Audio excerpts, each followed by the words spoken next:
Hi, everyone. I'm Bruce Sherman with WFG National Title Company, and welcome to another episode of Bruce Sherman's Backyard. Today, my guest is Larry Molestic, or Lawrence Molestic, more formally. And Larry is a broker associate at Berkshire Hathaway Home Services in Indian Wells. And he's also a former professional golf caddy on the Senior Golf Tour.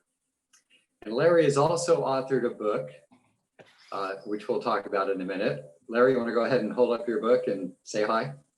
Hi, everybody. Okay, Larry Molestic here, and there's my little beauty. The title is Golf Road: My Time with the Masters of the Game.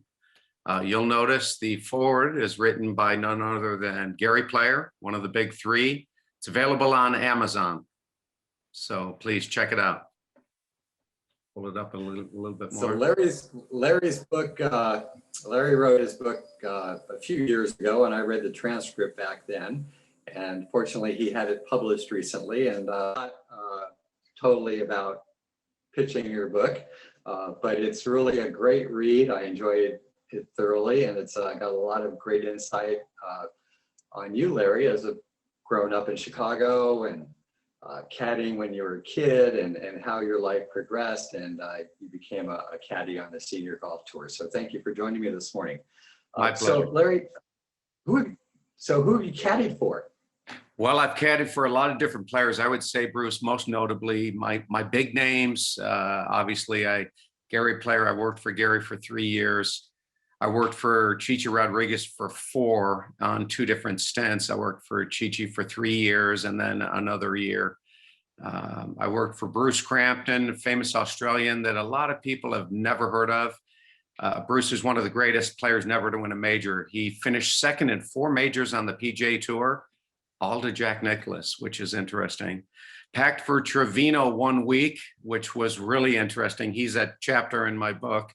And then I also worked for Tom Weiskopf. Bruce, I also worked, and to everybody, I also worked on the Senile PGA Tour, as we used to call it, but I also worked on the PGA European Tour back in the day, back in 83, 84. As a matter of fact, it's pretty wild. It occurred to me that I'm definitely getting older. I'm not a young man anymore. I was actually at the 113th British Open at St. Andrews. And that was the iconic finish when Seve sunk that putt on the last hole to win that tournament. Now, that week, I didn't actually work that week. In caddy lingo, I roasted, which means I didn't have a qualified player, but I got a job working for ABC as a TV spotter. I actually walked up the 18th fairway. I walked right over the Swilken Bridge, right behind Ballesteros. And then my buddy and I snuck out onto the steps of the R&A clubhouse to witness one of the most iconic finishes in British Open history. So, but I worked on like I said, the European Tour for 2 seasons. Senior Tour was just kicking off, and I met Orville Moody at the Vintage Invitational here in Indian Wells. I was getting ready to go back for my 3rd season on the European Tour, and Sarge Moody coaxed me into coming out and packing for him on this new Senior Tour. So that's how you became a caddy on the Senior Tour. Yes. Yeah. So how did you become a caddy to begin with on the professional any tour? Well, a great question. It's one of the most asked that I get. I grew up caddying at North Shore Country Club in Glenview, Illinois. So, you know, the thing I love about Golf Road is it encompasses 4 different phases of my life. The first phase is growing up in Chicago, and I call it my Caddyshack years. And while at North Shore, the caddy master there was friends with a Glaswegian, or one from Glasgow, Scotland, named Scotty Gilmore. And Scotty was on Greg Norman's bag. Now, this is before Norman was the Shark. He was just Greg Norman. And anyway, Scotty used to roll through Chicago, and believe it or not, used to make loops while he was there. And Jay put us out on a loop together, and getting to know Scott, that one loop altered the course of my life, because he took me under his wing, and we came out here to the desert, started the caddy program at the Vintage Club. and then we headed off to Europe for the European tour. Okay. So caddying for the greatest golfers in the history of the game, a few of them you've caddied for. Do you feel any extra pressure caddying for these people? Oh, there's no doubt about it. Now, Bruce, you and I talked about, about what, some of the questions might be on this interview. And you had asked me, how much help do these guys want? Well, some of them want a lot and some of them don't need any at all. But to answer your question, there's a lot of pressure. And it was funny, my first week on Chi-Chi's bag, he asked me what club I liked. And I went into a rambling dissertation about what club I thought might be appropriate, but it actually, I sounded like a politician. I answered without really answering. And he cut me off at the knees and said, "Don't you get vapor lock on me. I want your opinion, you give it to me." So you couldn't let him see you sweat. And I mean, when I was on Chi-Chi's bag, we lost to Jack Nicklaus in an 18-hole playoff for the U.S. Senior Open at Oakland Hills outside of Detroit, Michigan. And I remember thinking on that Monday playoff, that was a lot of pressure. I think the most pressure I ever felt was caddying in Senior Skins game. Those were pressure packed. Those were so pressure packed, even the gregarious Lee Trevino got quiet. So you had to have your act together, and you had to be ready to help out where you needed to. So Chi-Chi Rodriguez, I heard, or maybe I saw it when I was a kid, he could hit a golf ball and then hit another ball right behind it and hit the first ball with the second ball. Is that correct? It's funny, Bruce, he did that in his clinic. His clinic was such a trip. It was so cool. And he put the kids all in the front. And it was funny when Chi-Chi would sign autographs, he'd always say the same line every time. Everybody would line up and he'd say, "The kids are first, women are second, Puerto Ricans are third, and men are last." And but during that clinic, at the end of it, he would say, "What you're about to see is one of the greatest things in sports." And he would put two balls, just like you said, he put two balls down side by side, and he'd do it with a 5-iron. And he'd say, "I'm going to send out a slice, and I'm going to hit the other one with a hook, and I'm going to make them collide out there." Now, to think that he could do it every time is ludicrous, but he could come pretty close. And I did see him collide a couple of times. And it was all just a timing thing. I mean, he'd send the cut out with it was a high, soft cut. And the hook was a low little, hooking thing that was traveling much faster than the slice was.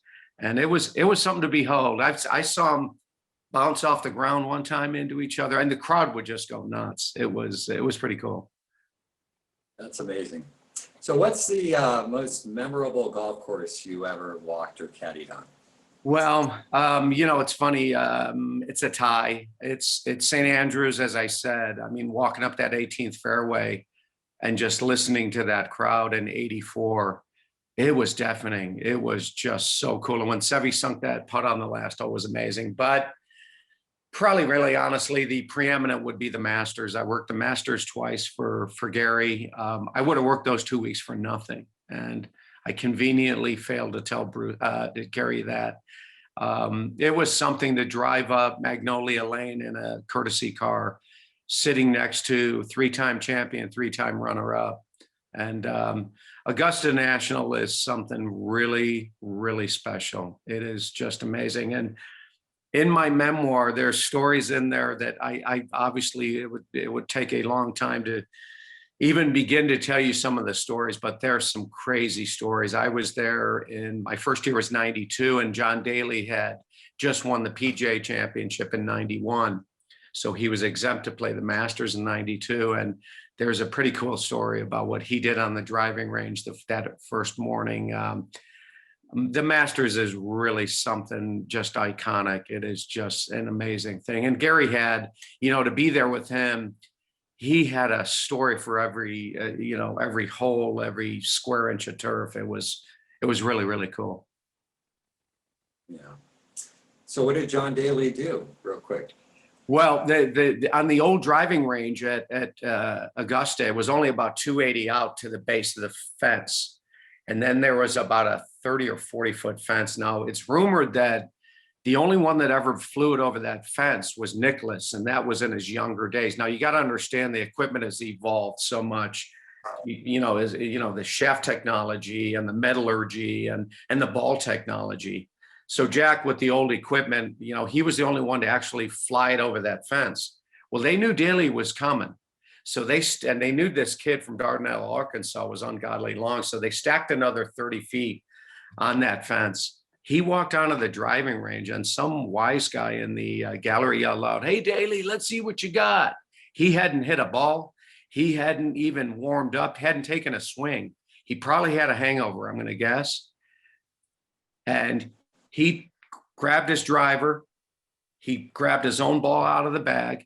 He teed it up, and he jackhammered that first ball right over the fence. And what he did next was icing on the cake. We were standing, Gary's mouth was agape. He couldn't believe it.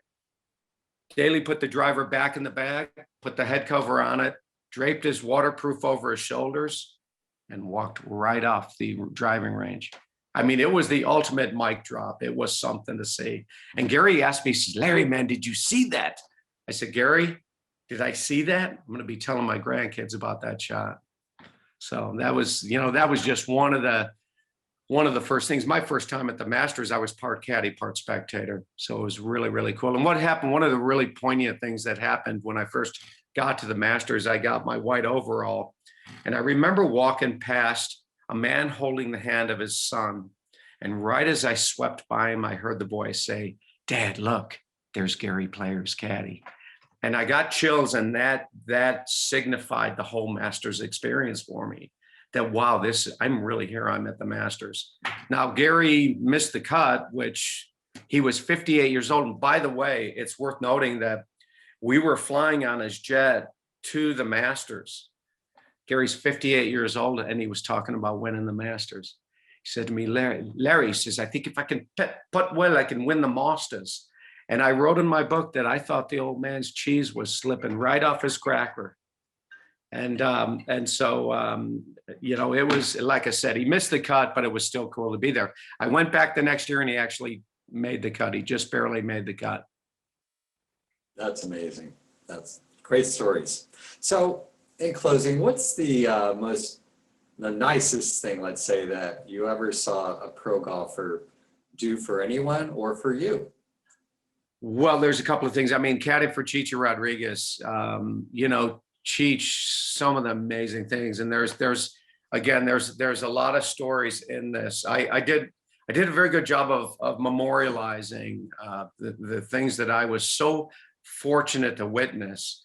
And the things that I saw Chichi do for handicapped children, believe me, I caddied many rounds. I started many rounds with a lump in my throat because Chichi brought a handicapped child out of the gallery and catered to him. It was pretty incredible. I would say really one of the nicest things anybody did for me was right there at the top of my book. I mean, Gary, when he heard I was penning my memoir, said, "Is there anything I can do?" And I said, "Absolutely. If you'd write my forward for me, that would be amazing." And in fact, he did. So to, again, have one of the big three's name on the front of my book is pretty cool. So your book, you're the only caddy to have written a book. Is that correct? Or? No. There's been plenty. There's been plenty that have. I know Stevie Williams, Tiger's old caddy, wrote one. There's been quite a few, but what's funny? There's been, like, Rick Riley wrote. He's a great golf writer for Sports Illustrated, and Rick wrote "Who's Your Caddy," which I don't know if you've read it. It's a great read. Rick's a great writer. He's very funny, very amusing. But Rick was a golf writer who went out specifically to caddy to write a book. I'm the flip side of that. I am a caddy who decided that, wow, you know what, I'm sitting on top of a great story, because like I said, I'm a pretty sharp guy, but there's stories in this book I couldn't make up. I just couldn't make up. And I think that my message really in Golf Road is I was so fortunate to be where I was when I was. Truth be told, especially with the LIV thing going on. I'm asked constantly what I think about that. The Saudis throwing these obscene amounts of money at these players. Money contaminates everything. And I'd like to think that I was caddying on the European tour and on the senior tour during the Camelot years before money contaminated it. We were doing it for the love of the game. And I'm so grateful for that. I mean, these guys are making obscene amounts of money. I'll just tell you, my best year caddying for Chichi, I think I made 100.5, lived like a millionaire, flew with him everywhere on his jet. He covered all my expenses, but I know one of my buddies who I worked with on the European tour was on Rosie's bag, and as in Justin Rose in 2017, and he made 2.1 million. How about that? That's absolutely amazing. It's obscene. It's really, in a word, it's obscene. But now you might ask me, so are you saying that if you had the opportunity to go to work for one of these players, you wouldn't? I never said that, believe me. But truth be told, even with my resume and the people that I caddied for, I'd have no shot of getting a bag on almost any tour. It's really competitive now. It's become, bottom line is, it's become very, very big business.